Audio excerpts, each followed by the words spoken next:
All right. Looks like it's reconnected. I hope. Nope. Nope. Yeah, it ended it. It ended it again. I don't understand what's causing this to happen because it's not my internet. It's not my internet. We would be, if it was the internet, we'd be disconnected right now. Yeah. So this is becoming a very frustrating problem. And I don't know how to fix it. I really don't know how to fix it. It looks like it's working now from what I can see. It says it's offline. It's kind of going in and out. Yeah, it's ended on YouTube. Yeah, it says it's ended. It says it's ended. And can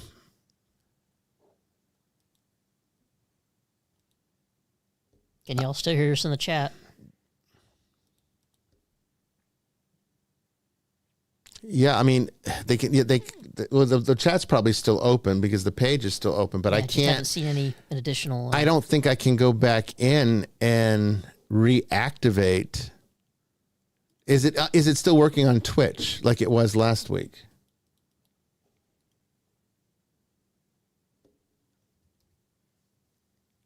I don't know if Anybody? Yeah, I don't have Twitch. I don't have Twitch either. I'm too old. Somebody on Facebook said they're still here. Okay, good. Really? Yeah. Well, in the chat, or they can still hear us. In the chat, they say they're still here. Can you hear us on the live? Let me type that in. There's no feed going out. There's definitely no feed going out to Facebook. I'm checking to see if we're still live on. I'm having a hard time even finding it. Shelley Baker says we can still see and hear you. Okay. Really? Thank you, Shelley. That is so bizarre. Twitch is off, they said. Twitch is off. Okay. Well. Let me just look at the show page really quick on my channel here. We might get a little bit of feedback here. Let me just look at the show page really quick on my channel here.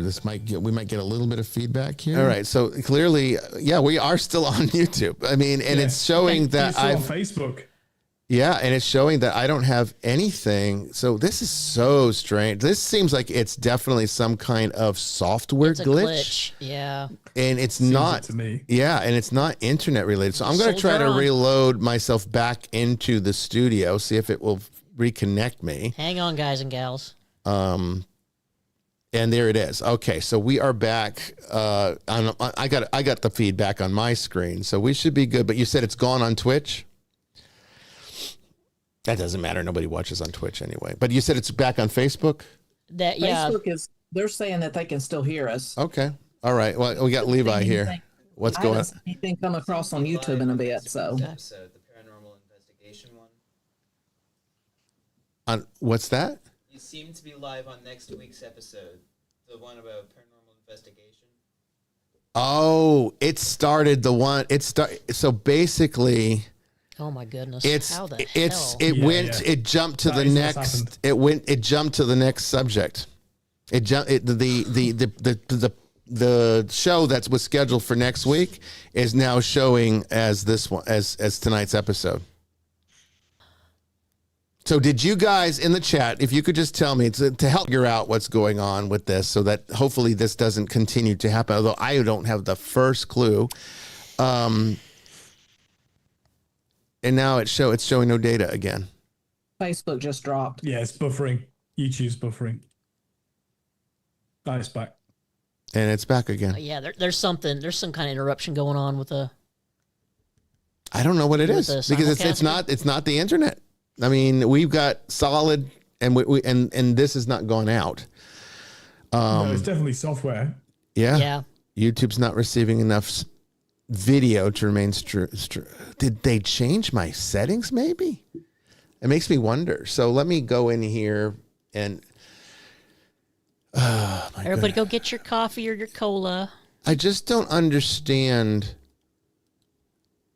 Let me see if I can break. Output. Let me see. 45. The bit rate's still the same. Everything looks the same. Constant bit rate.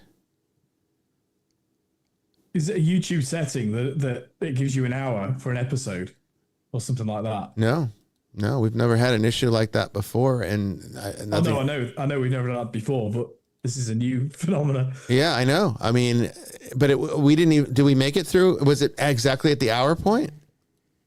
We were pretty close. Don't forget you start the YouTube. Yeah. Yes, so it would be right about the hour. Probably was about an hour. People on Facebook say they're still there. Okay. But they're on the other show.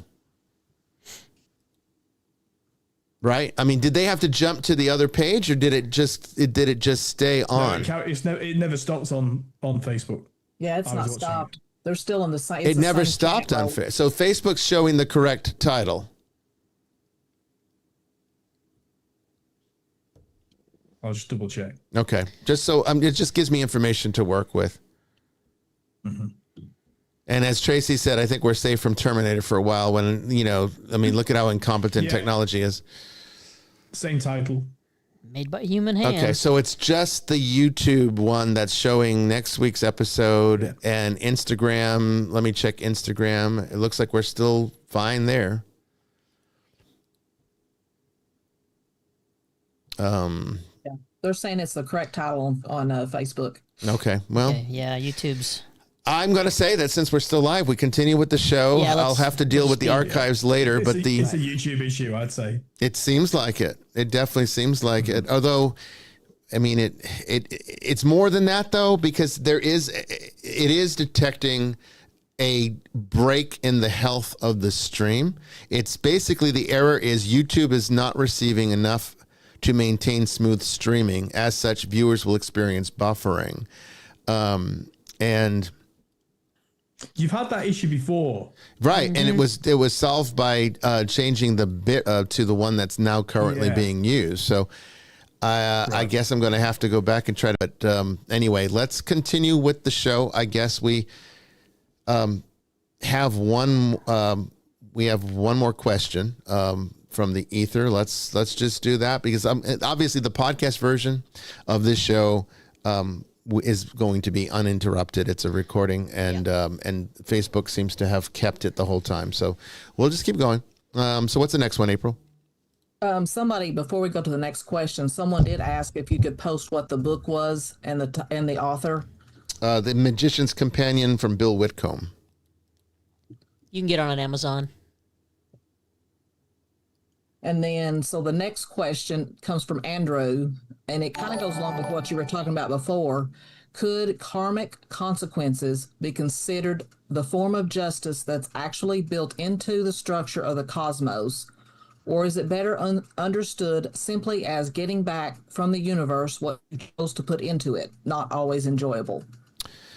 I would say that you could actually look at this both ways. Not one specifically or the other. It's not very difficult to think that God, in his perfection, has built justice into the nature of creation itself, and that what that is what the East has called karma. But also, we have to remember that karma is not really a justice system. It's not weighing the merits of your moral behavior. It's not even weighing the merits of your ethical operations. It's simply cause and effect. It's an incorporeal version of the law of thermodynamics that states that for every action, there's an equal and opposite reaction. Okay, so it's cause and effect is all it is. So it's completely neutral. It's not, people sometimes think that karma is you do bad things and the universe punishes you for it. That's not how karma works. Karma is simply that what you have done has an effect. There's a consequence energetically that occurs. And as you cultivate negativity, well, then negativity is what's created and generated out of that as a reaction that can affect ultimately, because like attracts like, what you do. So again, it's like two different laws working together, but it's not to be confused and say that there's some kind of cosmic judge that's issuing rewards and punishments for good and bad behavior in the system of karma. Karma is simply just cause and effect. Now, we could say, though, as Christians, we could say that God built the cosmos with this fail-safe to sort of maintain the balance of order. And I do think that's exactly what it is. I don't think, I mean, even though Christians don't talk about karma because it's largely an Eastern concept, it's still in there kind of. I mean, you can find like references to the understanding of it in the scripture, but it's mostly relegated to God judging you. So it's like God will reward you if you're good and he'll punish you if you're bad. Whereas in the East, because there's not that kind of relationship with God and God's not seen in that kind of personified way, they mostly see it as a neutral factor. Let me give you an example. I've given it on this show before, but it's probably relevant here right now to understanding this one. There's this funny thing that really blows Westerners' minds, but it's a Buddhist way of teaching it. There is a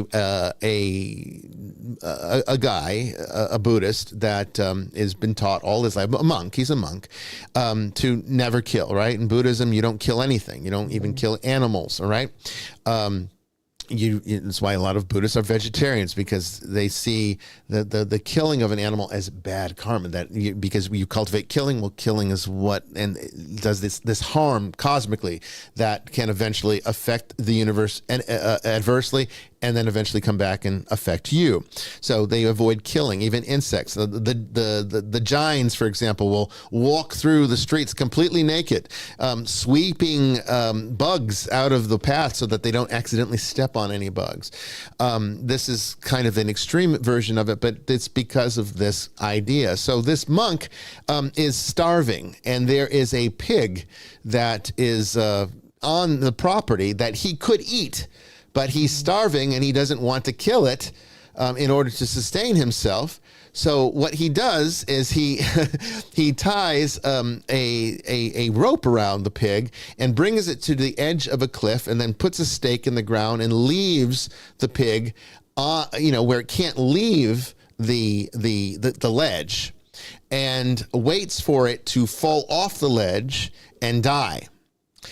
And you, from a Christian point of view, because that is a behavioral judgment that we would say, well, you were the one that tied the pig and created conditions for that to happen. You should be punished for that. If you're looking at it, if karma were a punishment system, that's what karma would say.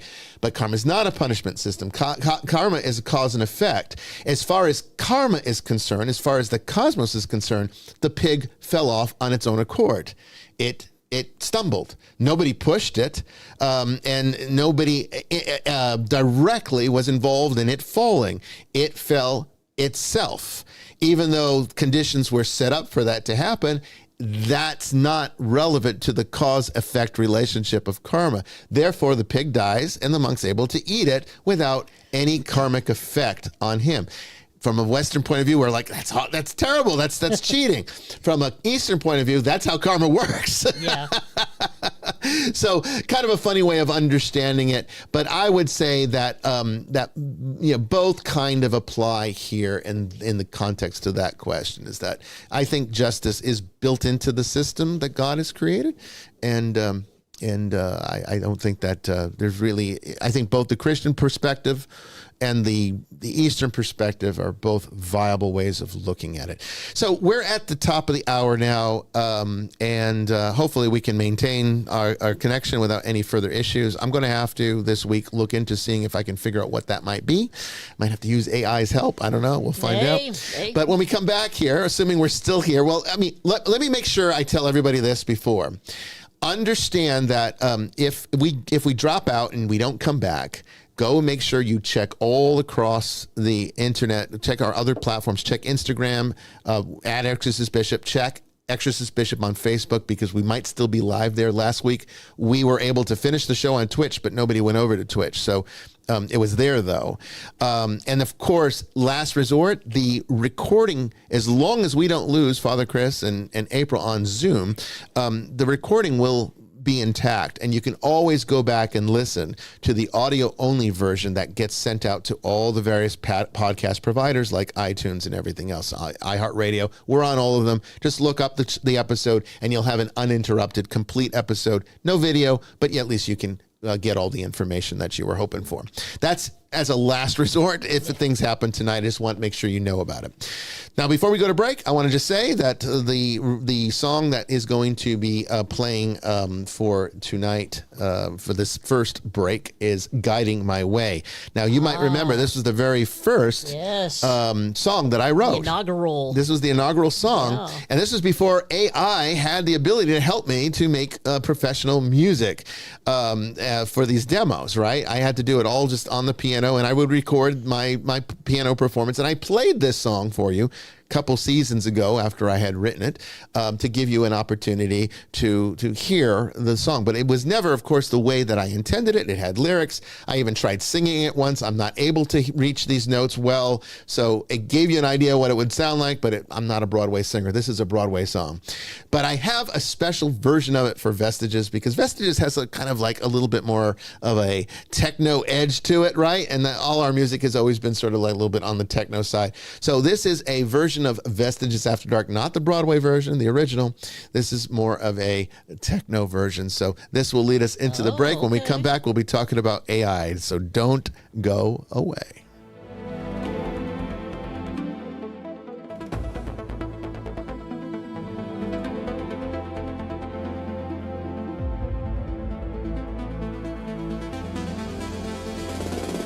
Lost in the dark, swallowed by shadows, falling apart where no one can follow. Then you came calling the night, come searching for me. Now you reach for me and I start running away, losing my.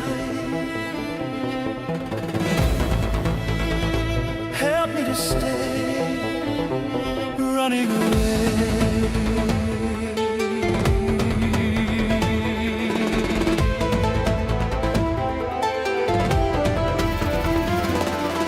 Haunted by dreams, broken by violence, shattered by fear, muted by silence. Then you approach me with midnight's answer to love, and now you reach for me and I keep fading away, losing my way. Help me to stay, fade away.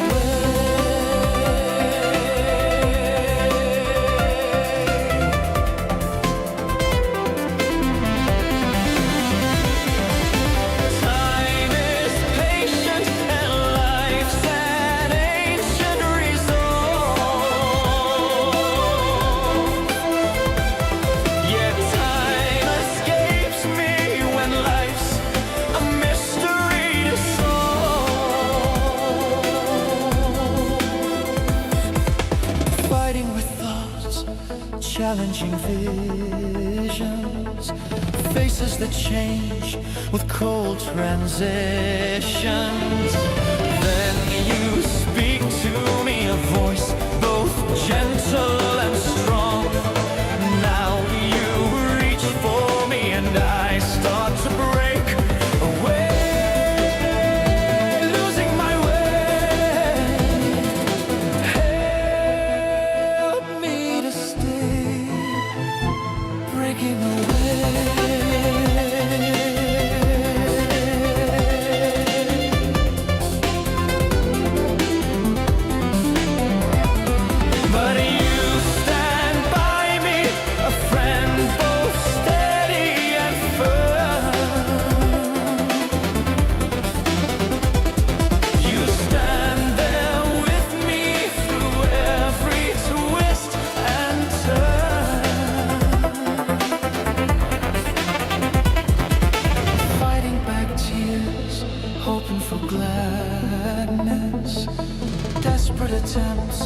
to banish the sadness. But you have found me, and you have saved me from fate. Now you have found me, now I'm whole, no longer afraid. Guiding my way. Now I must stay. You're guiding my way. Running away. Fading away.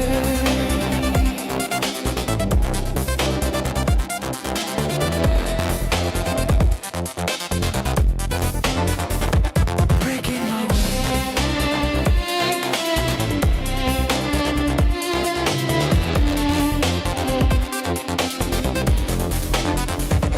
Guiding my way.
Well, welcome back, everybody, to the second hour of Vestiges After Dark. It looks like we lost almost the entire live audience with that glitch. It's kind of a frustrating thing when you can't even figure out what is the problem to fix it. It's like it was one thing when it was the internet, that needed more bandwidth or anything, but this is not a local internet problem. This is something else, and I can't figure it out. But when we come back here, we're going to continue with the show, and we're going to talk about AI. So if you could go and tell everybody else that where we are, give them the link. I don't know if it's going to help anything, but you can try. And we're going to start talking about the philosophical implications of what AI could create, both good and bad. Don't go away.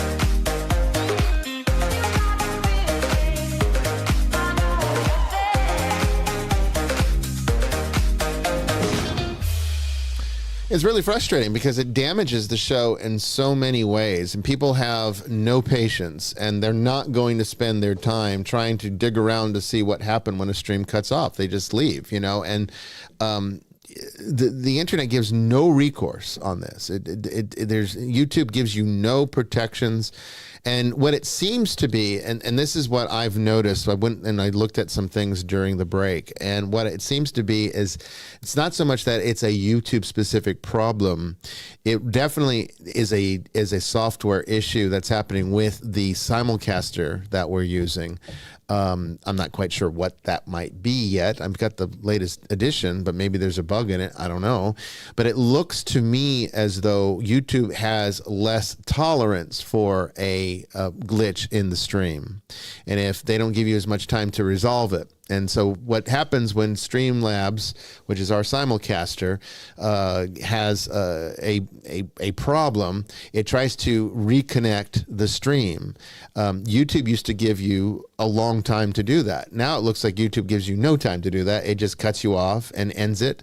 And then as soon as it reestablishes it, it'll just go to whatever is the next show that you've got on the schedule and uses that slot instead, which is even worse for me because now we've got the wrong information up there. I've got to go back into the archives, fix all that. I got to put a new URL for next week's show up, and the guest already has the old URL, so they're going to have to be updated. It creates a chain reaction of problems. And this is just another example. It's like we lost our entire audience to this. And I'm starting to wonder if live is just not worth it anymore. I don't know. I mean, maybe we just need to go and do a traditional podcast that's a recording. Unfortunately, what happens is you lose the live interaction, and that sucks. But I can't control what YouTube does. And I mean, I can try to see if I can solve whatever's wrong with Streamlabs and see if that fixes it. But I mean, it does irrevocable harm to the live show. It's very disruptive and piles on more work for you to have to do, and it does. It messes up the whole flow of the show. Yeah, and just getting going in a good rhythm. And I mean, there's a lot of concentration that goes into particularly a show like this tonight because I'm going to be teaching something, and now I've been distracted from it, and I'm not going to be on my best, which is almost always the case. I mean, I'm really not this ADHD, but I probably look a little hyper sometimes when I'm online because I'm constantly trying to fix problems. And having a pre-recorded show would solve all that for me. So maybe we just got to figure all that out. But, those of you who found us, welcome back in. Yes, thank you for looking. And of course, you can always go to the other locations and watch us there as well. Yeah. All right. So we're going to talk about AI tonight, and I'm going to go through this, and we're going to get through it hopefully within the next this segment. And when we come back on the third segment, we'll bring Father Chris and April Norred back on, and we will discuss. Okay, but tonight it is the philosophical implications of an AI-driven post-scarcity society, and it's very important to understand these consequences because, like I said at the beginning of the show, whether you like it or not, AI is coming. Okay, so you can cry and whine about it, or you can start getting comfortable with this new reality and make the best of it. And if you make the best of it, and if you are prepared, well, you know what? It's not going to bode so badly for you. So yeah, I'm the first one to admit that AI could go wrong. It could also go very right. We're going to talk about a couple of those tonight, but mostly the ones that I think people are the most concerned about, and give you a few ways of looking at it perhaps more intelligently. Because what I have constructed here tonight for this show is I feel personally, and this is my own, I should say, speculation, okay? I think this is one of the most likely outcomes. And I don't necessarily see it as a bad one. Although some of you might disagree. Father Chris definitely might disagree, because we're going to be a little hard on capitalism here for a minute. Now, the reality is that AI is going to, absolutely, without question, it's going to lead to an inevitable collapse of labor. AI is eventually going to be able to replace almost all jobs. Some things you won't be able to do. It'll never be able to replace mine as a priest, a bishop. You know, that's not going to be taken over by a robot. But most other jobs, you know, yeah, it will be automated eventually. And the problem with that is that our entire system of economics is capitalism, and capitalism absolutely depends upon labor. Without labor, you don't have capitalism, okay? And that is going to mean the collapse of capitalism. But this could be actually a good thing. And we're going to talk about how that is. And let's start it out. I want to preface this by saying, look, this is not a debate about the viability of capitalism or its deficits. Okay, it's only an exercise in understanding that there are potentially better ways to exist, assuming we have the means to achieve them. And so keep that in mind. Okay, I'm not arguing against capitalism, but I am going to point out some of its deficits and how AI could maybe help us improve, maybe even in a hybrid approach. Okay, we'll talk about that in a minute. The definition of capitalism is an economic and political system in which a country's trade and industry are controlled by private owners for profit. This sounds great, right? And that has led to a tremendous amount of stability within the world that we have never seen before up to this point. But this innovation of capitalism comes at great philosophical peril. Okay? Capitalism, let's talk about some of the deficits. Capitalism discourages trust because it removes impartial motivation. Can we trust doctors? Can we trust pharmaceutical companies? Can we trust insurance providers if the motivation is profit, not healing? See, that's the problem. You might find a doctor that puts healing above profit, but you can't be sure until you really get into a relationship with them. I've met several that put profit way above healing, and a lot of them just are on autopilot. They're practically, maybe it would be better to have a robot because at least they make less mistakes. But I've known a lot of doctors that they just follow a checklist. They can't even think and diagnose for themselves anymore. Okay, I've had these experiences. That's why I don't trust the health industry, at least in this country. And part of it is because it's a profit system. It's not a healing focus system. All right. Remember, healing is one of the corporal works of mercy, right? Taking care of the sick. We're not supposed to monetize that. Remember, that's called simony. Remember, but no, we don't, because we found a way to make a lot of money doing it. And people want to live, and they want to live healthy, and they'll pay a lot of money to live longer. And somewhere along the line, capitalism found that out and exploited it, which we're going to get to in a minute. Can we trust media if the motivation is profit, not truth? especially when truth can and is often boring. I mean, you can't really sell a whole lot of clicks if you're telling stuff that is very mundane. So you have to sensationalize things a little bit, make it more extreme, create polarizations, put people against each other. And that's done for profit. And you become the pawn in this capitalist game. Okay? Can we trust politicians to protect our freedom if freedom becomes a barrier to the profit and power that they seek? Because in order to control profit, you have to have power over it. And so politics becomes the means to control profit, to control the regulations that manage it.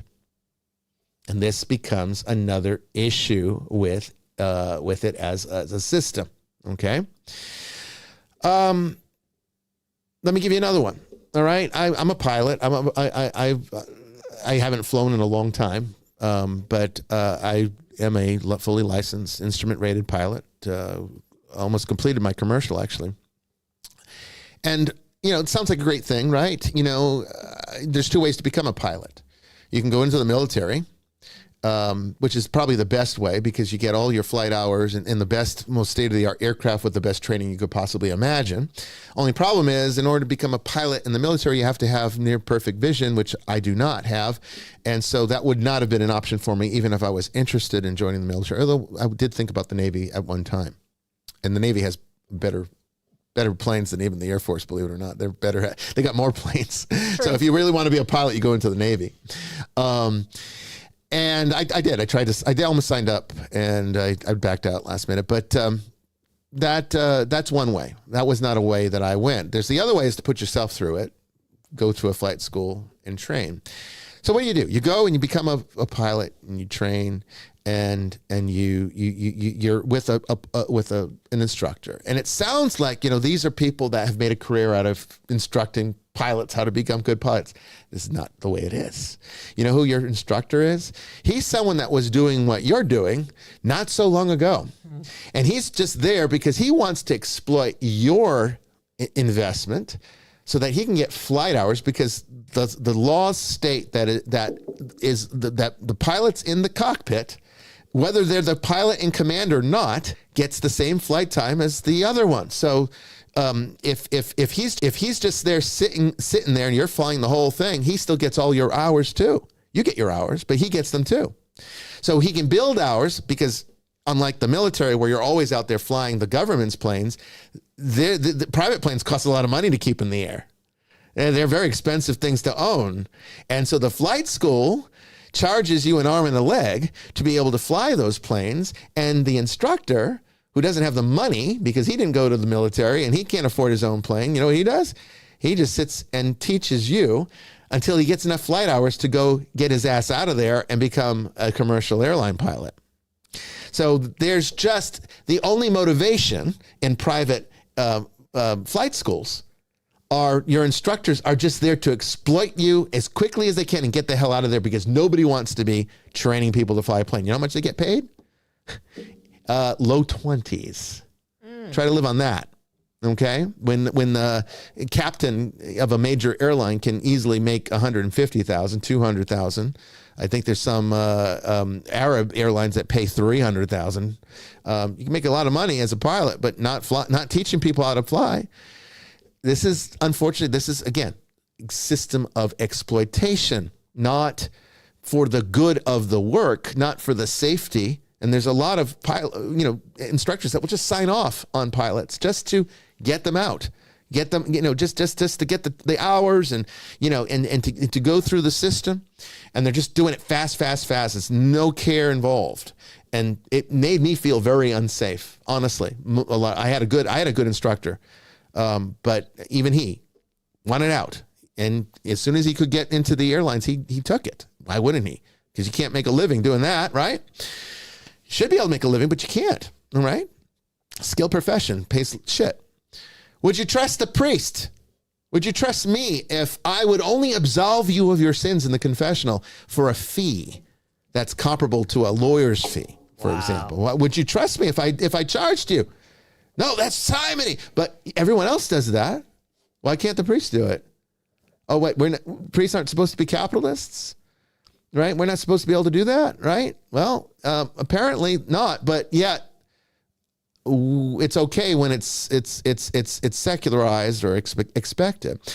That's the first issue. The second issue is capitalism is wasteful. All right. It creates a lot of excess that's not necessary. Don't believe me? Just go to a Las Vegas buffet and look at all the food that gets thrown out. All right. Go to any restaurant, look at all the food that gets thrown out. Now they try to come up with systems to get it filtered to the poor, but it never really ever makes up for all the waste. And that's just one example of waste. There's a lot of other ones. Capitalism exploits, as I just said, both resources and people by reducing human beings to base survival instincts instead of building true quality of life. So, in other words, one of the problems with capitalism is that it has to exploit things, people and resources, in order to build itself. It depends on that. And for human beings, it reduces us down to survival, because what it does is we don't work to improve society. We don't work to see what we can build. We're working to not die, because if you don't work, you don't have money. If you don't have money, you can't pay the bills. You can't live in a home. You can't eat. You're under coercion by capitalism to do this for it in order to service the system. And we're usually okay with it because the system has enough to go around for most people, at least in the first world. And so we kind of just accept it because that's the way it is. But it doesn't change the fact that this is what it is doing, though. Capitalism reduces human beings to mere assets and monetizes them under the threat of survival. Okay? That's very problematic from an ethical point of view. Capitalism prevents intrinsic evolution. What I mean by that is it locks our species into a more sophisticated form of survival of the fittest, which is basically animal instinct, animal nature. And instead of helping us to transcend our animal natures, our primate natures, right? Because when we know it's not a good idea to go out there and just rape any, guy goes out and just finds any girl he wants and rapes her and moves on. That's what animals do. We're primates, so that's where rape comes from. But we don't like that, rightfully so. And religion is here to help us to transcend that animal instinct. And yet our economic and political system keeps us locked into a system of competition that forces us into competing with each other. Instead of killing each other and raping each other, well, we do it in other ways. We just take money. So we have a symbolic representation of the same principle, and it seems more sophisticated, but in reality, that's all it's doing. So, you want a nice chocolate bar? Well, you're going to have to exploit that 5-year-old kid that's picking beans out there in Africa somewhere. Okay. And we're okay with it because we never have to see that kid. But we get our chocolate bar either way. Okay. That's the exploitation system. Keeps us in survival of the fittest, doesn't allow us to transcend it. Okay. Capitalism rewards ruthlessness, greed, elitism, and power consolidation. It rewards all those things. These are terrible things. Any religion's going to tell you those are the worst things. And yet capitalism, it endorses those things. But capitalism also punishes unmonetized kindness, unmonetized charity. What do I mean by unmonetized charity? Well, I mean charity without benefits. Even in order to get people to be charitable, you have to have 501c3s and all the sophisticated government red tape in order to get them tax exemptions to inspire them to give you money. So it punishes them. It punishes your donor if you don't do that, because they don't get the tax break, and now they're giving more money to the government. So a lot of people are like, well, I'd rather give money to charity, but they got to have the give and take. So we have to spend thousands of dollars to get a 501c3 just to accommodate this system, so the church can operate as a charity. It punishes unmonetized creativity and equality, because see, the one thing that capitalism cannot accept is equality. If everybody has equal, then it can't function. And the only way for me to have $1 is for you to not have that dollar. That's what creates the scarcity, and the scarcity is what creates value. $1 billion is worth $0 if everyone has $1 billion. There's no value to it. The only reason $1 billion seems like so much to you is because nobody has it, except for a few. So capitalism requires inequality to function. And lastly, and this is its worst deficit. This is the worst thing that capitalism is guilty of. It has no better competitor. This is literally the best we've been able to come up with all these years. What do we have before? Feudalism? Well, now we got neo-feudalism. Because as we said last week, capitalism, we don't really have true capitalism. We have a hybrid capitalism. There is no true capitalism anywhere. But as a philosophy, as I've pointed out, its deficits are quite anti-Christian, aren't they? Aren't they? It's its good points, though. Creates stability. All right? It does function. And if everyone were ethical, everyone were good actors, including our in order for this country or whatever country you happen to be a part of to be successful, there has to be countries that are not successful. We have to keep them down to build us up. That is how it has to work. And that's not equality. Some people say, well, maybe we're not supposed to be equal. Well, I mean, maybe not, but then again, the Constitution of the United States would disagree. So is this the best we have? Yeah, because socialism sucks. Communism sucks. There's not a lot of systems out there that have worked. They've proven themselves not to work. Well, this is the best one so far, and this is not that great. So what does this have to do with AI? Well, let's talk about that. So capitalism functions on a simple chain, right? You get labor, you create a system where people can work. That work produces income. That income produces purchasing power, and that purchasing power leads to the allocation of resources. So in other words, you've got all this scarcity. Who decides who gets what? Your purchasing power and how much you're able to earn. But what if AI comes in and replaces labor? Well, the chain breaks now. Not partially, completely. Its entire structure is dissolved because AI is not merely replacing physical work, but it's also going to start replacing intellectual work, creative work, programming, analysis. It's already doing this. It's going to replace decision making. It can decide things better than we can. It makes less mistakes. Or at least it's getting to that point. It's not quite there yet, but it's getting there. It can do system management, even service roles. Not all of them, but a lot of them. This is the first time in human history, all right, first time in human history where we have the ability for human cognition to become economically redundant. And this has immediate consequences, okay? That means that human beings can no longer sell their labor to earn income. They can't sell themselves anymore. Can't be prostitutes for the system anymore. Won't work because they don't need you, all right?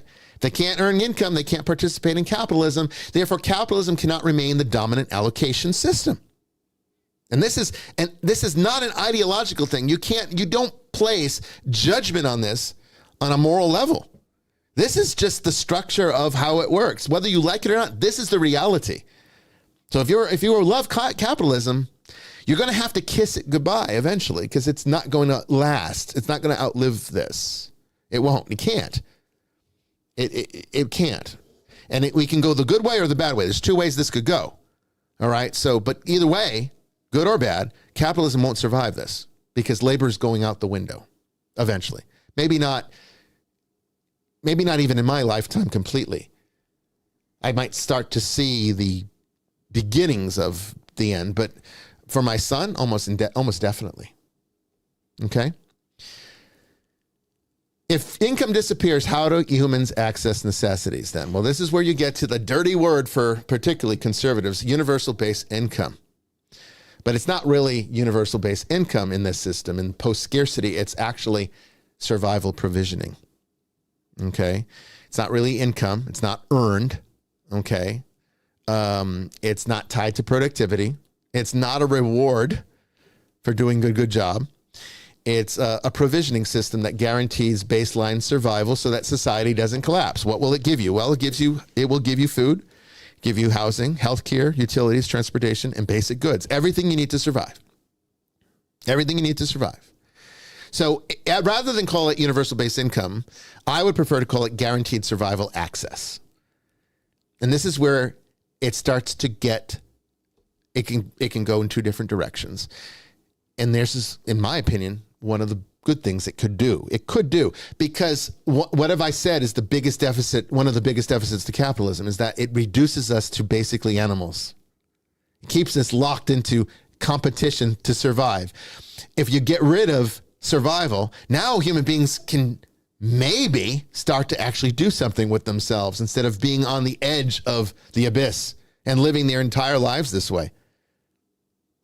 Unless you're exceptionally wealthy, you're always just a few steps away from homelessness.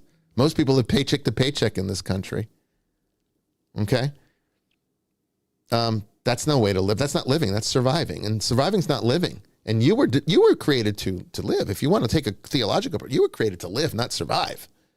God doesn't want you to survive. He wants you to live. Problem is, UBI, or however we want to look at it, this asset allocation does not solve scarce resources. So, okay, it only prevents collapse, and this is where it can get dirty. This is where, now we're going to look at some of the problems here. Okay, so now we're getting rid of survival. That's good. That's good, because people, when they survive, they can't improve. It's Maslow's law.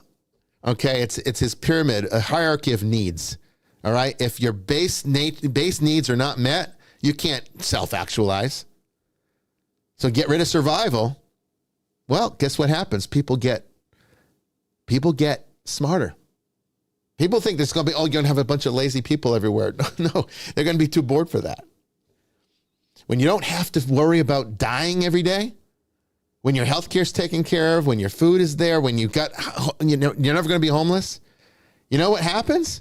You can actually start to breathe and create something. It starts to look a little bit more like Star Trek's economy. We'll talk about that in a minute. So anyway, so this doesn't remove, though, structural scarcity. Only survival scarcity. There's two types of scarcity in the economy that the economy deals with, that capitalism solves. It solves structural and survival. By working, you keep yourself fed and clothed and a roof over your head. And it also keeps the structure of society working. So it's like we have private property. That's the structure. And private property, whether what you own is decided by what you're able to earn. Okay, so that keeps it very clear who owns what, and what you're allowed to have is based upon that. You earn more, you get more. You earn less, you get less. Okay? But what happens in a post-scarcity where AI is taking care of everything? And what do we mean by taking care of it? Well, eventually robots will be able to build houses. Robots will be able to produce whatever we need. It's going to be kind of like the precursor to the Star Trek replicator, which would be a cool technology. But rather than like converting energy into matter, what it will basically be able to do is it'll be able to produce so much so efficiently that it will always be more abundance than we can use. And this is certain. The only reason why we still have inefficiencies is because human beings can't operate efficiently within the restrictions of labor. People get sick. People get tired. People don't work well. People don't like their job, so they do a bad job. Robots, AI, they don't care. They don't worry about things like that. It does everything as efficiently and as perfectly as we can build it to do. And eventually they'll be building themselves to do things better. So they'll even be better than what we could have produced, producing unlimited survival resources. But what can't it do? Well, it can't necessarily produce more land. It might be able to build everyone a yacht, but there's only so much available space on the ocean. So you can't have like billions of yachts out there, right? There would be some kind of geographical scarcity. Okay, that AI cannot change. But maybe it can build starships to find new planets so we could go colonize them. And that's kind of what Star Trek's doing there, is that, to solve the scarcity of the planet, well, we just go find a new planet that we can live on. But I don't think that, I think that's more science fiction than reality, because how you're going to ever deal with all of the bacteria and viruses that evolve on other planets that we have no immunity to. I mean, even if you found one that has the kind of atmosphere that we can breathe, everything there is going to kill us, because we're not going to have any immunity to any of it. So it's not going to be as easy as Star Trek makes it out to be, but it's fun to play. So what happens? How do you allocate these other things like luxury items? How do you allocate who gets a Malibu mansion? There's only so many Malibu mansions that you could build.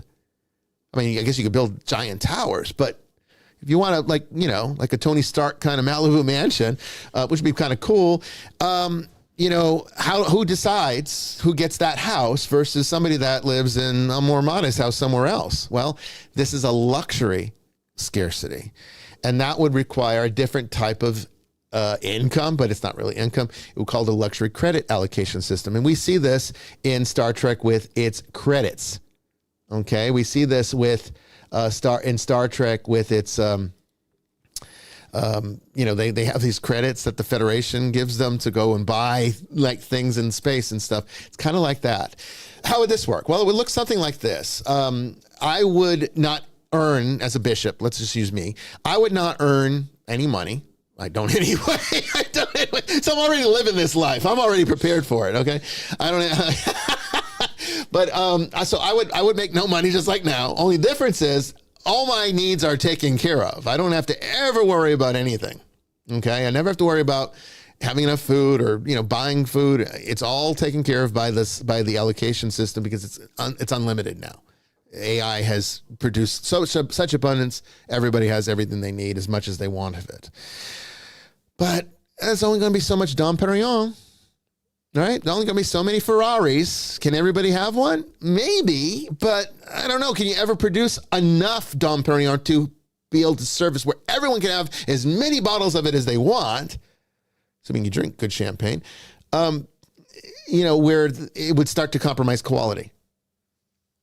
Well, guess what? Maybe for a bishop, because I contribute something to society, I would get a baseline of maybe 1,000 to 5,000 credits a year. And then maybe I get some bonus credits, or maybe everyone gets about 1,000 to 5,000 bonus credits a year. And these credits can be used to buy luxury items that still are scarce. And then if you do something that really contributes to society, well, then you get a bonus, maybe 500 or maybe 1,000, whatever. And then maybe, a Malibu mansion requires 10,000 bonus credits, or 10,000 luxury credits, or maybe a Dom Perignon 10 credits, maybe expensive chocolates, 5 luxury credits. So as a bishop, making maybe between 1,000 to 5,000 luxury credits a year, I wouldn't be able to afford a Malibu mansion. I would have to maybe be a bigger contributor, like a politician, a doctor, someone that does what society would perceive to be more valuable than what I do. And this would give people incentive to still do work. Although you might say, why do we need doctors if AI is doing that better? There'll always be something that human beings need to be involved in. Maybe you have a whole hospital of droids, but there's one human doctor, or maybe a team of humans that kind of manage everything. So it's kind of a cooperation between AI and the human mind. And so maybe you get a doctor that does study, becomes a doctor, and then manages this hospital of robots, and he gets paid maybe 25,000 luxury credits a year for doing that when he doesn't have to. Because none of us would have to work. We could just go and become artists or something, musicians, and live on the core base income, and not have to worry about a Malibu mansion. Who needs it, right? Maybe that's not even appealing to you. Maybe you don't want that. Well, but if you want that, well, you can go and do some. Maybe become Starfleet. Why do the Starfleet officers work on when everything's taken care of? They don't need money. Earth is considered to be a paradise in Star Trek's universe. So why would you go out there on a starship and risk your life? Because it's exciting because it's rewarding. You get gratification from being an explorer. And maybe you get luxury credits for that too. I mean, certainly Captain Kirk had a pretty nice apartment in San Francisco, didn't he? And so that creates the first structural, that resolves the first structural contradiction. Okay.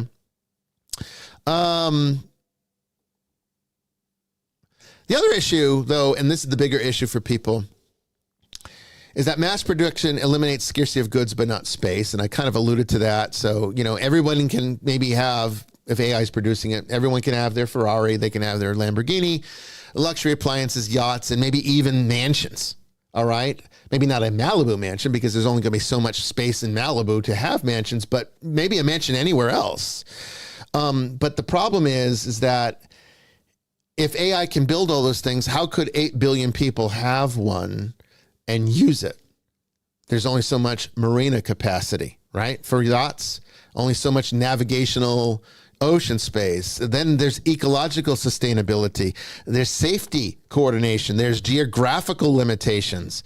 So scarcity doesn't just disappear because now AI can get rid of the basic needs of survival and maybe even some luxury goods, because there's always going to be other aspects of it that need to be dealt with.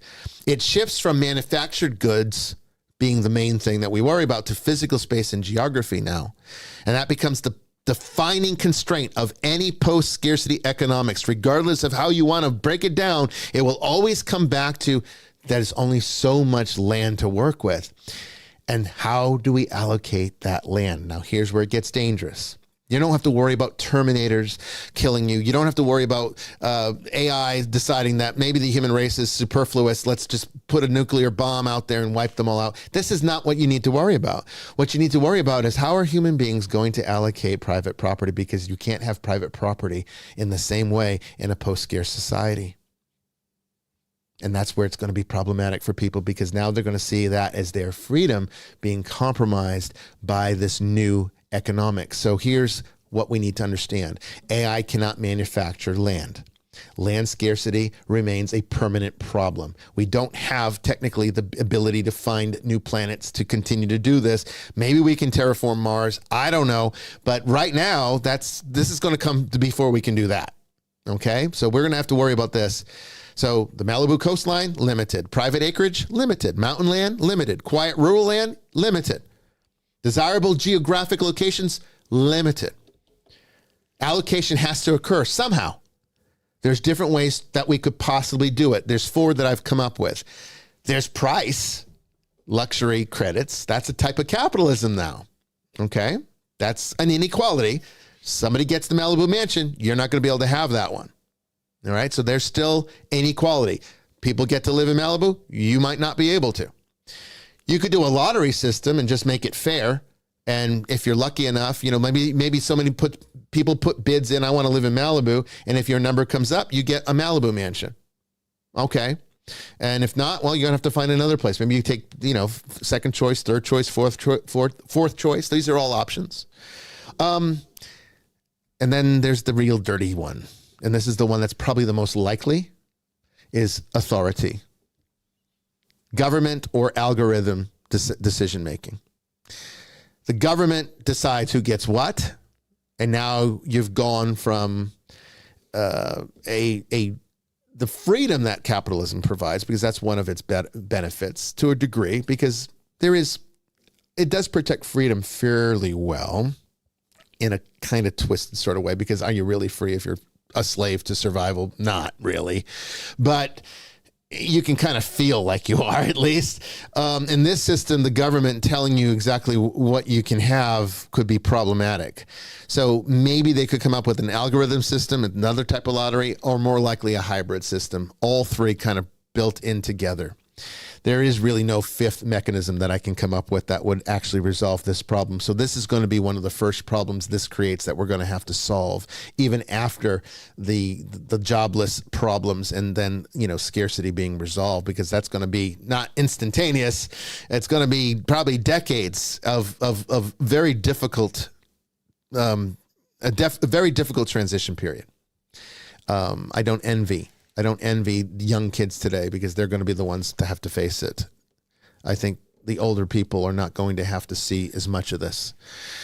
What happens to current landowners in such a transition? Okay, so let's say you own land. Okay, well, let's say you live on 20 acres, a 6,000 square foot home, all private, you own it, and this was chosen by your personal preference. This is where you wanted to be, and so you bought what you wanted with your money that you earned. It's not a functional necessity. Okay, you didn't buy this because you have to have it for some reason of your job. You just wanted it. Well, this creates a philosophical contradiction. Okay, personal preferences cannot be objectively justified in this system. That creates authority over individual autonomy automatically. So the land is allocated instead of owned. You don't go and choose it. It kind of is decided for you what you're allowed to have. And freedom becomes now conditional, and ownership that protects autonomy is lost.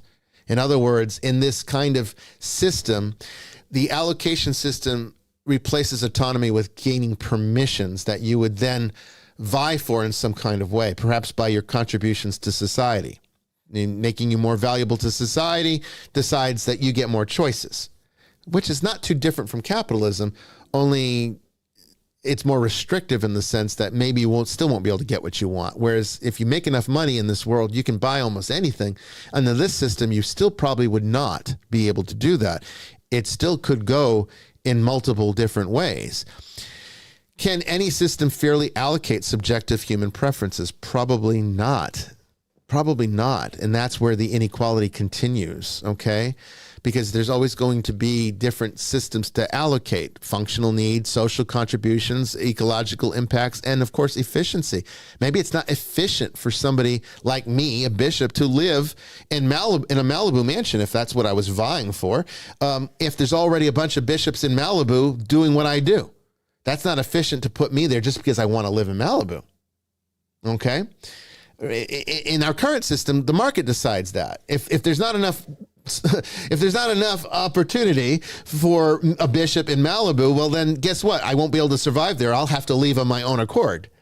But in this system, well, that's not an issue. I'm not going there to survive. I'm going there because I want to be there. But what if there's a whole bunch of bishops already there doing what I do? Well, that's an inefficiency. We don't need all these bishops in Malibu. But maybe I'm needed in Montana somewhere. So then I get allocated to Montana. That's not my choice. I don't want to be in Montana. Well, maybe I do, but let's just pretend this person, this individual doesn't. So what does he do? Well, he just goes because that's what he's told to do. And that's not free, right? It cannot objectify the desire for privacy, perhaps. You know, I live on acres of land here. I do that because I value privacy. I don't want to be told I can't have that. Maybe the system, the algorithm, the lottery can decide, okay, well, we can find you privacy somewhere. You'll get your 20 acres or 30 acres or whatever it is you feel you need, but it might not be where you want to be or where you're needed. And that could be an issue. You know, I do this for privacy. I do it for desire for solitude. I like being away from the world, and aesthetic preference, maybe personal psychological needs. All of these apply to why I live in the woods. Well, but you know, will I be able to make those choices if I can't own and choose and pick something and buy it for myself? This creates hierarchy, and hierarchy emerges despite the post-scarcity that eliminated it in the first place through getting rid of the survival. So it really becomes an issue of what becomes yours. And in post-scarcity, I'm going to argue, and again, a lot of people are not going to like this, but I'm going to argue that you might not be able to own anything except personal goods, personal trinkets that are like your book collection, you know, maybe wine collection, things like that, but maybe not big things like property. That might all have to be over time brought into a government allocation system, which is actually quite terrifying if you consider the politicians of today making those decisions for you. Okay. So hopefully AI gets a little bit smarter and is able to help to resolve this, because this is going to be absolutely the core issue is private property allocation. All right. Universal basic income provides survival, but again, luxury credits are required. And this creates two classes now. All right, so now we're seeing another type of inequality. There's the baseline provisioning, and then there's the accumulated luxury access, so that people that contribute more maybe get more credits, and they're able to live better, and that creates enough that maybe you still will have a criminal element. Because most people assume, and I think it is true, that most criminality, not sociopathic criminality, but general, normal criminality, theft, black markets, illicit trade, these things are because of inequality and surviving in a world that is not equal. So the have-nots try to cheat the system and get something from those that have. If you get rid of all of that survival, well, then they're not going to fight for that, but maybe they're going to try to steal in different ways, maybe stealing luxury credits or cheating the system some other ways. It's still another type of informal economy that could develop here that creates a criminal element. Maybe not as dangerous or as destructive as the criminality we see today, but still not a perfect world, not a utopia by any stretch of the imagination. Credit systems recreate wealth dynamics. Even indirectly, they do. And hierarchies are not eliminated by this. They're just transformed into something else. So what actually changes in post-scarcity? What actually happens? Well, the critical conclusion is that capitalism allocates scarcity through price. Post-scarcity has to allocate scarcity through authority or allocation systems. Something has to decide you get this and this person doesn't when it's something that is limited. An allocation, whoever controls the allocation has the power. And as long as there's a power hierarchy, as long as there's a power, there's going to be a hierarchy that controls that power, and that creates an elitist system, which is exactly what post-scarcity is trying to eliminate. Okay? I mean, remember, even in Star Trek, there's the Federation. There's still a government system. Okay? The hybrid outcome is probably the most realistic and the most practical, honestly. And how that would look is that you get universal survival provisions. I don't call it universal base income because I don't think that's accurate. It's not an income. It's universal surviving provisions. More than you need, everything that you need, whatever you need. Okay? Manufactured goods become extremely abundant. All right? Luxury goods, largely abundant, most of them anyway. But land and location remain scarce. Property rights will probably continue in its present form for a while, and then will slowly be supplemented by allocation systems where people are grandfathered in for a while, and then eventually, as people die, as the owners of this property die, instead of it going to whoever you leave it to, it eventually becomes part of the allocation system. Okay, and then there'll be new laws that are created to decide how that gets reallocated to someone else until eventually, several generations from now, there is no more private property. It's just going to be allocated out, and you get to the rights to live on that land for as long as you exist. And then when you die, it gets reallocated again. This will avoid property confiscation, which would cause instability and of course, people would revolt, and then unrestricted inheritance inequality. Because if you just keep leaving the money to whoever you want to inherit, or leaving the land to whoever you want to inherit that land, well, it's just going to continue the private property problem. So they got to try to find a way that eventually the allocation system gains the property and then reallocates it according to some system that has yet to be created. This is neither pure capitalism nor pure post-scarcity. It's definitely a hybrid model.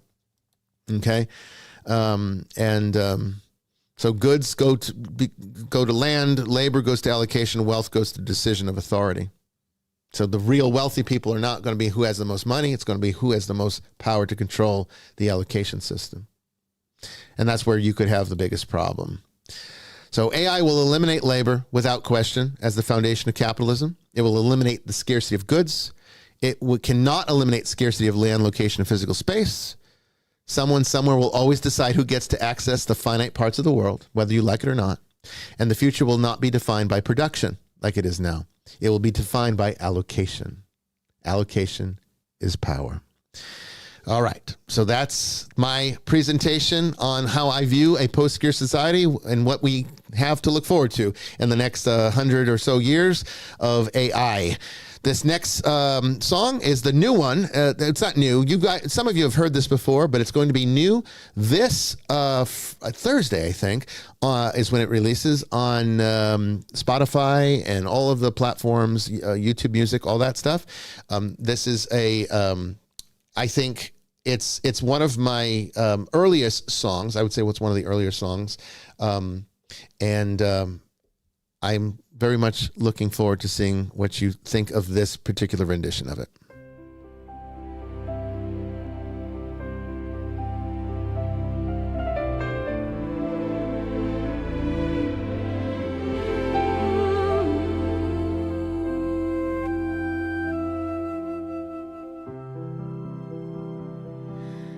I was once a child with the sun in my hair. The sky was a canvas, and I didn't care about the clocks that tick or the weight of the air. Take me back to the willow tree where the world felt small and wild and free. Oh, take me back. Oh, let me see the kid I was, the one I used to be. The creek was a whisper that called out my name, a kingdom of mud, a crown made of flame. Now the creek's a ghost, but it still feels the same. Did we grow up or just grow old? Trade our dreams for things we hold. Take me back to the willow tree where the world felt small and wild and free. Oh, take me back. Oh, let me see the kid I was, the one I used to be. The swing still creaks when the wind comes around. The echoes of laughter, they still make a sound. But the harder I reach,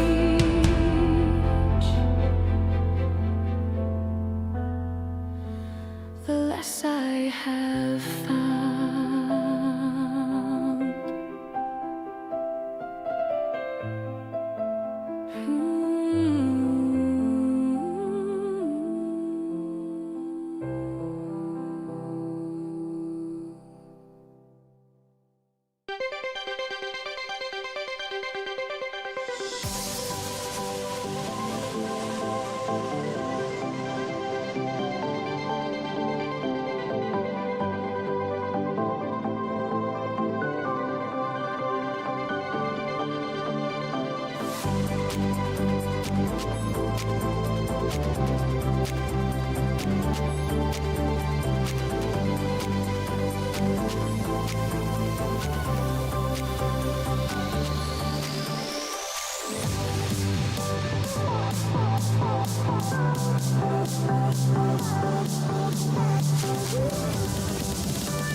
Welcome back, everyone, to the third and final hour of Vestiges After Dark. We hope that you have found us, at least the live listeners.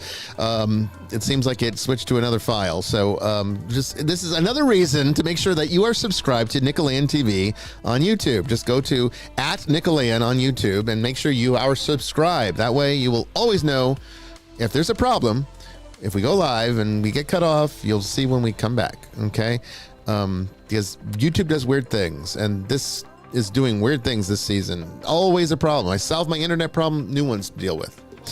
And so, yeah, like I said, we're not going to have to worry about the Terminators yet because, I mean, computers can't even solve a simple thing like going live streaming. It's ridiculous. If you'd like to call into the show with any of your questions, comments, or stories, the number to call is 207-544-1983. That's 207-544-1983. We'll be happy to take you on the air and also take your questions from the chat.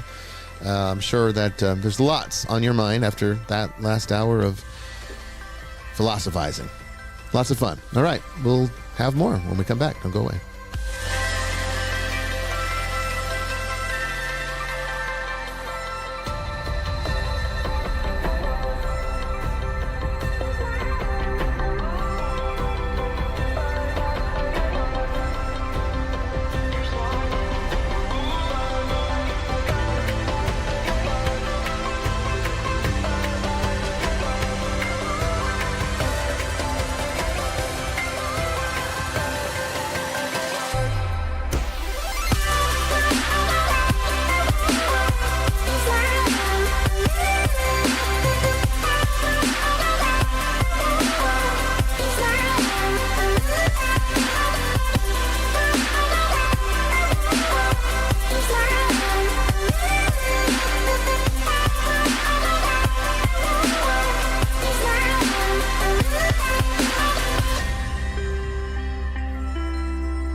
Moosh in the chat says, I think AI will control the population with virus or something else to get rid of the populace.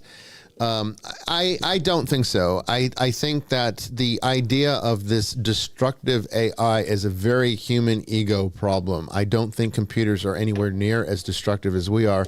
In fact, they are really always working in a constructive way as much as they possibly can. I don't think AI would ever, even if it became sentient, would draw to the conclusion that destroying a living thing would be the solution to whatever problem it's trying to solve. In fact, I would think that it would do quite the opposite. It would try to create a condition that would, and I've said this before, that would absolutely facilitate the cultivation of life and protect things. I think it would actually be more of a sustaining force rather than a destructive one. And I think human beings are the ones that you have to worry about. So the real concern is not so much whether or not AI would decide to destroy us, but if somebody was in control using AI in a destructive way. Now that's something that is a very big possibility, but it wouldn't be AI's fault. It would still be the fallen nature of man in that context. So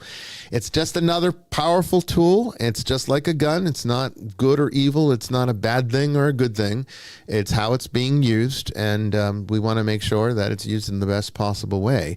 So that's what we need to look at. And I think tonight's presentation hopefully gave you one perspective, my own perspective, on how that future is very likely to manifest in some form or fashion, and the challenges that are presented as the result of it.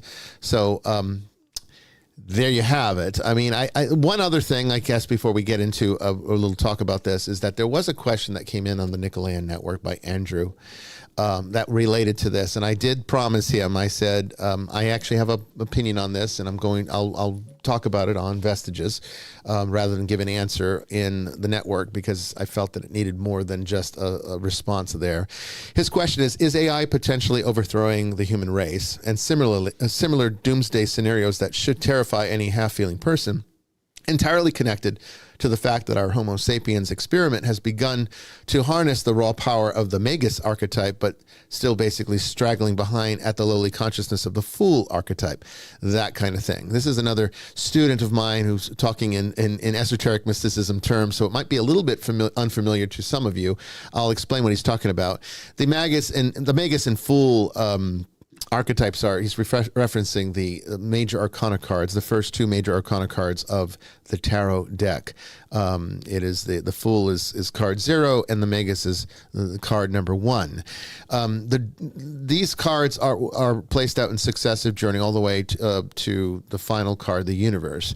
And this is what is known as the journey of the Fool, or the path of the Fool, and is largely understood that the major arcana cards are there designed to give you insight into the path of human evolution as it returns to its state of perfection.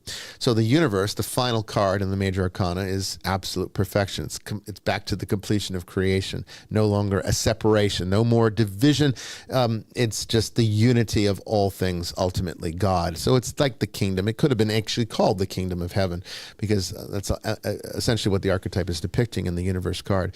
But we start out at card 0, the Fool, and then we are slowly in the process of becoming the Magus, which is exactly where we are right now. That's how far beyond we are in our evolution, is that we, all this time that human beings have existed, Homo sapiens, we've only just begun to start to approach the second archetype. We've been in the Fool archetype this entire time. We're just now starting to come to this next stage. But it's very interesting that this system, as it's depicted, and I do believe it is the correct way of looking at it, I think it is a good model for understanding this, is that the Fool doesn't just like slowly become some enlightened being over time.